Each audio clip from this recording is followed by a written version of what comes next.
اعوذ باللہ من الشیطان الرجیم، بسم اللہ الرحمن الرحیم۔ چند اشعار پیش کر رہا ہوں یہ غزل کے، دیکھیے کہ نہ ذہن و دل سے نہ احساس سے اترتا ہو۔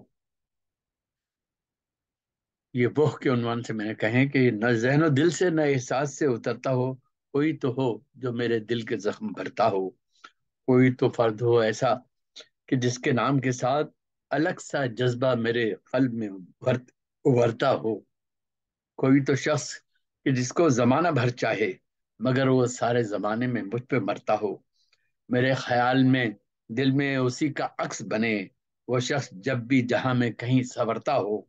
اور وہ آ کے لے لے میرے غم، سمیٹ لے مجھ کو، میرا میرا وجود اگر ٹوٹ کر بکھرتا ہو۔ اور وہ سنگ لاخ سے رستوں پہ سائے کے مانند ہر ایک جگہ میری تنہائیوں سے ڈرتا ہو۔ کبھی کبھی یوں ہی فرصت کے وقت میں اے دل، وہ میرے قلب سے سرگوشیاں بھی کرتا ہو۔ وہ میں ہوں یا میرا حاسب، یا وہ میرا ہمزاد جو مجھ میں رہتا ہو پھر خود ہی مجھ پہ مرتا ہو۔ وہ میری روح ہے شاید یا میرا جسم ہے وہ جو مجھ کو ٹوٹ کے چاہے خیال کرتا ہو۔ وہی ہے جو میری وحشت کے وقت میں محسن میرے خیال کی گہرائی میں اترتا ہو۔ نہ ذہن دل سے نہ احساس سے اترتا ہو، کوئی تو ہو جو میرے دل کا زخم بھرتا ہو۔